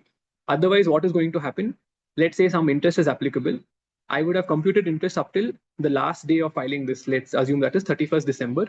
But I filed DRC03 after 10-15 days. Now I cannot pay that interest because interest of 15 days remains unpaid. So to avoid such differences between the amounts disclosed here versus the amount that is paid in DRC 03, preferably file the DRC 03 on the same day that 9C is filed. Now, because of this amendment, another important point that comes up is what happens to all the DRC 03s that I have generated earlier prior to 24-25 under the cause of payment saying annual returns, and I have used ITC for discharging that liability. Now, can I take benefit, of this clarification that is given today to say that see, even ITC is allowed to be used, I can pay or discharge the liability through ITC. It is possible because nowhere in the act nor nowhere in the rule there is a restriction that is placed on not using ITC for payments to be made out of annual return. I know additional liability. It was only a creation of the instruction or this particular form that cash was restricted. But in my opinion, I firmly believe it shouldn't create a problem. Moreover, this is clarificatory in nature. So this should in fact apply retrospectively and to say that, from day one, I was allowed to use ITC as well. So any queries we have? Yes, sir. An individual IT professional has rendered export of service without payment of GST, realized forex in time allowed. The turnover is more than 2 crores. However, he forgot to apply LUT. Is there any solution or he should pay through GSTR 9? So, yeah, in fact, I miss telling this. Wherever we have zero rated supplies on which we have not paid tax, check whether LUT is there, a valued LUT is filed or not. But nonetheless, if I haven't filed the LUT, it is going to create some friction. But to negate this, we can always file a letter to the jurisdictional office saying that there has been a delay in filing the LUT. In fact, I have satisfied all the conditions. That is, I have met all the individual conditions of export of service. I have also got the money in foreign currency. So only the procedural aspect of not filing LUT should not take away the substantial benefit of non-payment of IGST. So we'll file a simple letter. And also this situation is covered in Circular 125, which says a de facto letter can be filed to the jurisdictional office saying that LUT was belatedly filed or it was not filed, except a manual copy of the LUT to cure the procedural defect of not filing LUT at that point in time. Yes. If I have satisfied all the conditions, I don't think we should make any payment in GSTR 9 and disclose it as export of service itself while giving this letter to the department. Next question. ITC on motor vehicle is not allowed in under section 17(5). As a auditor, I'm using the car of the client. I'm using the car for client visit, for audit and meeting purposes, and department for assessment purpose only. I maintain a logbook that is the kilometers traveled. Car is used only for audit service. I'm paying output GST on the supply. Can I claim ITC on car purchase, repair services, and insurance on the car? So firstly, I think we should come out of the income tax shoes and step into GST shoes here, because this question is more so from proving the business expense under income tax. So that leeway is not given in GST. It says any motor vehicle, any repair, any insurance pertaining to that motor vehicle is disallowed, irrespective of whatever is my output or whether or not I'm using it in my business.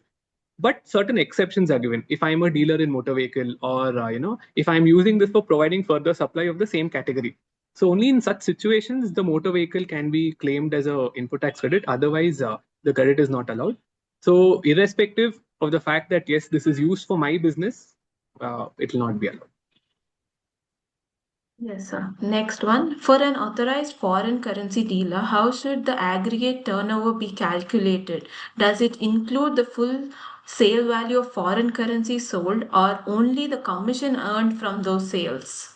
It will be only the commission or the taxable portion on which if I'm not wrong, there's a particular rule which deals with how to value this exchange service. Only that particular value gets counted for aggregate turnover and not the total value. Okay, so next one. In case of export of goods or service, forex realization has happened, but not within the time limit. What is the implication? I think you should pray to God that you don't get any notice. So since we have breached that condition on the day I did not meet that condition, as in 15 days after I think it's 1 year after expiry of 15 days, ideally tax is supposed to be paid. And there is no provision that allows me the refund of this once I satisfy this condition. But yeah, we should always, if I have paid the tax, I think we should apply for a refund saying, see, I did not satisfy it back then, but I have got the money. Substantially, I have met all the conditions that you have imposed on me. Please give me the refund of that. Now, first two levels, the rejection is going to happen. You have to fight it out. So, not an easy road. Next one, in case of ISD, transaction value is shared with the related party, that is various location in India. Why the markup is not applied on such transactions instead of cost allocation? I'm sorry, can you repeat that? Yes, sir. In case of ISD, transaction value is shared with the related party, that is various locations in India. Why is the markup is not applied on such transactions instead of cost allocation? Okay. So this is basically understanding the input service distribution mechanism. The ISD works on a funda that I receive an invoice and I distribute the ITC amongst my branch offices or all the recipients. So this is not a supply in my hand. So I don't have to do any markup. So that's the reason ISD goes on a cost to cost. I mean, I wouldn't say cost to cost. It's invoice in, invoice out. So that's how it is. There is no markup that happens in the hands of the ISD. It is very different from the interbranch billing that happens. ISD is not the same. It's only distribution of ITC. Yes, sir. Next one, should we disclose all the other income which is reconciliation item under 5O as a negative figure? Yes, if 5O is negative, it has to be negative. So that's where that statement or that annexure that I was trying to say. Let's prepare that annexure and say why 5O is negative, because some elements of my income are not taxable, are not offered to tax. So hence it is negative. So let's upload that also as a annexure. Next question, sir. Client is exporting goods, but the goods are rejected by the buyer. What documentation to be given? So we'll be raising a credit note for the return of goods or the rejection. So we raise a credit note. We have an inward e-way bill to say that the goods have come back from the buyer's location to my location. That should be sufficient to prove that the credit note is valid and the reduction is correct. That documentation should be okay. Yes, sir. Yes, sir. We can continue. Great. So the next table is the one that is added newly. That is the late fee on delayed filing of GSTR 9C. Now, a lot of confusion was there earlier saying whether 9C is a part of 9 or 9 is different, 9C is independent. So what 9C started off as a CA certified reconciliation statement, and then after 3 years that was changed to self-certified reconciliation statement. Now a lot of confusion came saying whether this is separate, independent from GSTR 9. So to clear the air, it was clarified, it was concluded that annual return is complete only when 9 and 9C is filed where 9C is applicable. So that means my annual return activity cannot come to a closure only by filing 9. So if there is any delay in filing 9C, then there is a delay in filing the entire annual return under section 44, because the law is very clear to say that annual return includes a self-certified reconciliation statement. Now this was clarified in circular 246 as well. Now what is the late fee that is payable? Now late fee payable depends on the category or the turnover of the taxpayer. Sorry. If the turnover is up to 5 crores, then the late fee is 50 rupees per day or 0.04% of turnover in that state, whichever is lower. If it is between 5 to 20, then it is 100 per day or 0.04% of turnover in that state. If it is beyond 20 crores, then the normal one, that is 200 rupees per day or 0.5% of turnover in the state, whichever is lower. Now, it is important to note that it is turnover in that state. Now, let's say if I have 3 GST numbers, and the delay happens only for one GST number, then the late fee is 50 rupees or 0.4% of turnover in that state where the delay happened, and not 0.4% of turnover of my entire three locations put together. So that is where this turnover in state is very important. Now, how is the late fee going to get computed? Now, again, I'm expecting this to be an auto-computed figure because that's how it happens in GSTR 9 also. Now, let's say there is no delay in filing 9 and 9C, so there is no late fee. There is no delay in filing 9, but 15-day delay in filing 9C, then it is going to be 15 days into 200 rupees. Here, I'm assuming the turnover is more than 20 crores. Now, there is a delay of 10 days in filing 9 and 10 days of filing 9C. So, what should be the late fee?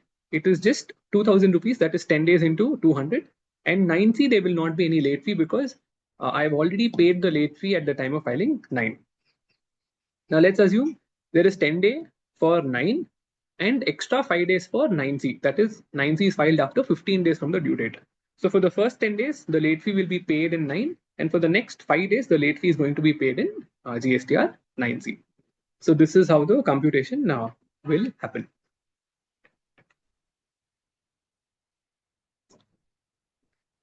Right. So, based on my experience handling departmental queries, audits, and various investigations, so these are the common queries that come up whenever they review our 9C. Now, what is the first one? Most basic or most common is they take total financial turnover, they compare that with turnover that I've declared in 5A of one GST number, because audit happens GSTIN wise, and I have multiple GST numbers, and turnover will be of all the GST numbers in financials, but only of a particular GSTIN in the GSTR 9C. So this is the most common query that comes up. Now, how do we handle? We take the 5A of all the GSTINs that are there. That total should match to turnover in FS. That means we have correctly disclosed the turnover.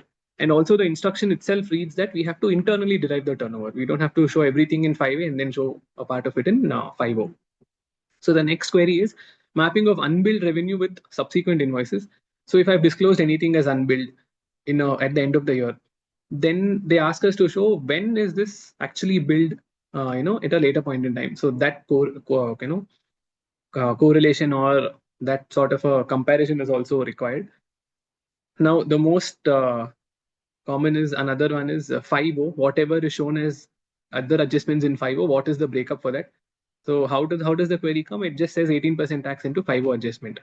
So for that, we need to have a breakup. Another common thing is whatever turnover is shown as exempt or nil rated, they deny the exemption benefit or they deny the non-taxability on that. So we have to have a breakup of that to understand what is the nature.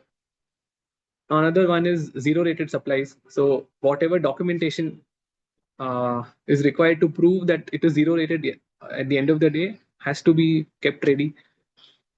Now, again, interest and late fee remains as unreconciled if I have disclosed in table number 9. If there is any turnover that is declared as others, basically where I show 7.5% and 1.5% turnover in my table number 9.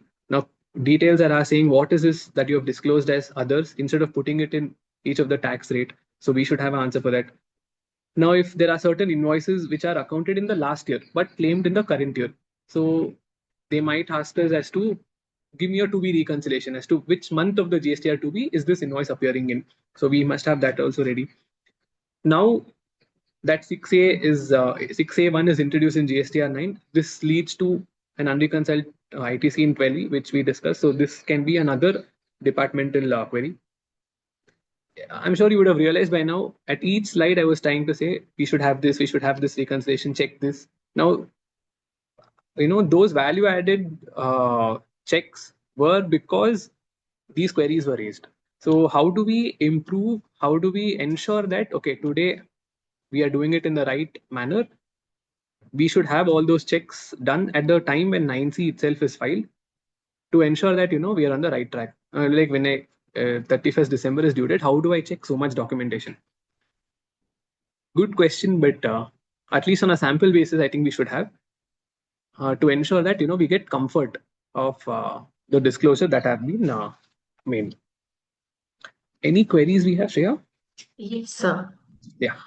ITC on import of goods is not appearing in the form 2B. Tried to add by providing BOE search, but it is not appearing in that search. Based on the BOE, we have claimed IGST. How to handle the situation at the time of assessment? We have only invoice and the BOE. Great. So the requirement of the bill of entries to appear in 2B is not required. If you read section 16(2)(a), it only says invoices or credit notes or debit notes. It does not say bill of entry also has to appear in 2B. Now the fact that it appears in 2B is just a bonus. IceGate is talking with my GSTR 2B. But nonetheless, if it is not appearing and I have a valid bill of entry in my possession, we should be able to demonstrate that I have a valid tax paying document and I am eligible for claiming the credit. And merely because it is not appearing in 2B does not disentitle my credit, especially when there is no requirement for that. Yes, so next one. What if I have raised credit note and filed GSTR 1 returns after reducing my value of outward supply due to credit note, but the supplier has rejected my credit note in terms it is increasing my tax liability in 3B. How do I rectify in the books and GSTR 1? So this is when IMS was introduced. So many Yes. instances we found that the credit notes were rejected by the recipients. So and that added my turnover. Now, if that rejection can come back haunting us because Section 34 requires us to ensure that the credit note, I mean, the ITC on the credit note is reversed by the recipient. The very fact that he is rejected itself proves that, ITC might not have been reversed. Standing from my angle, I mean, what happens at his end, we will not always know. So that can create problem. But nonetheless, if we want to claim the benefit of this, say we have a declaration from the customer saying originally we never took the credit, so where is the question of reversal? If we have some sort of a declaration or something to prove that ITC was neither claimed nor or it was claimed and reversed, but it was rejected on the IMS portal, I think we should be in a position to claim the reduction of ITC, the output tax on account of this credit note, and accordingly disclose all of that in the respective table of GSTR 9 and 9C. Yes. Next question. If GSTR 9 and 9C are filed on the same day, only GSTR 9 penalty will be charged and no penalty for 9C. Whether this is correct? That's how it should happen. So Okay. since I'm not sure on the portal how it is functioning today because I've not yet filed any GSTR 9C, but reading the notification and the circular, it should be only for 9. It will not be for 9C, or it will be appearing in one place and not in the other place because 9 gets filed first. Most likely the late fee gets attracted first in 9 and then not in 9C. Yes, sir. That's Great. So to summarize what we have just discussed, here is a table of 9C. Now, what gets reported and what are the activities or what are the few things that I have to keep in mind. I'll just pause here quickly. We'll glance over this and then we can move ahead.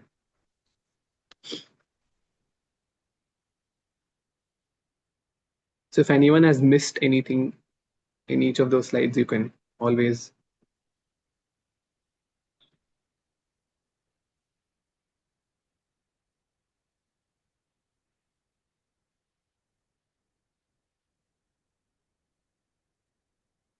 Shreya, whenever you finish reading, we'll move. I mean, you're the only person I can see, so.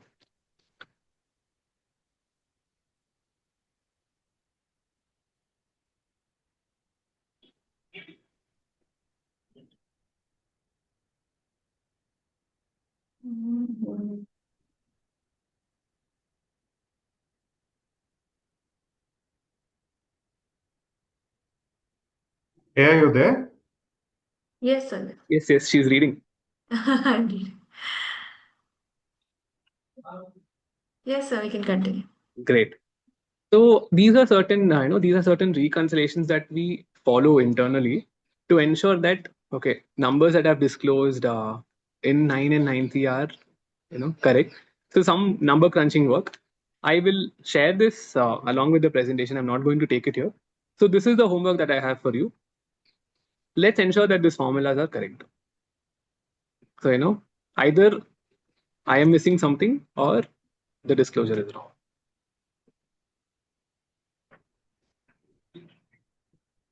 So, yeah. Again, any questions we have, we can take it up. Otherwise, I'm done for the session. Yes, all were answered during this. Oh, one came up now. Great. If I have shown excess exempt sales wrongly in my 1 or 3B, can I reduce directly in 9 or 9C? That's the only option. Otherwise, there is no amendment in that exempt column for in GSTR 1 and 3B. So preferably reduce it and show it in 9 and 9C. Yes. Yes. Payment made in DRC 03 will not be reported in GSTR 3B. How to disclose this in GSTR 9 and 9C? So if there is any transactions on which I have generated DRC03 and not reported in 3B, then I suggest we disclose that in table number 4 in GSTR 9 along with the tax payable, and that tax payable has to be disclosed in table number 9 of the GSTR 9 saying tax payable. So that table will show a difference saying tax payable is higher than the tax paid, for which you have a backend DRC03 to support. Yes, next one. E-invoice is not raised but disclosed in GSTR 1 and 3B and paid the output. Whether penalty for not raising e-invoice will arise due to technical error. If IRN is not generated, yes, there can be a penalty, for not generating IRN, because an invoice is not an invoice without IRN. Certainly, yes, a penalty can come up. Yes, sir. That's so. Great. Yes, sir. Thank you, sir, for this. So, Yeah, I hope I've one. covered everything. Yeah, I'm I able to think do one last justice. question came up. Should I No take it? worries. Yeah, please, please. Yeah. Sir, under RCM, we have paid some amount in cash in this month of GSTR 3P, but we did not claim the ITC in the same month. So I have paid RCM in 1 month and claimed ITC in the next month. We didn't claim it in the same month. That's not a problem. You can always take it in the subsequent month. Okay. No issues. Next one. Few service export invoice were missed to be declared in GSTR 1. Can we rectify that in GSTR 9? This is the last option, so let's do it. If I haven't reported in GSTR 1, let's do it in 9. Because it would have not come in 3B also, I'm assuming. Next one. If I show the net ITC claimed in 6B of GSTR 9 without showing the reversal, is there any issues? First, you're going against the intention of the form itself. So I would not, advise us showing it as net. But if that's what I have followed all along in my 3B, then doing that would be, in a better place. Otherwise, none of the tables in 9 will match to none of the tables in 3B. Okay. Yeah. I'll just ask the participants if they have any questions. If you have any questions, you can drop in the chat box. You can take few more.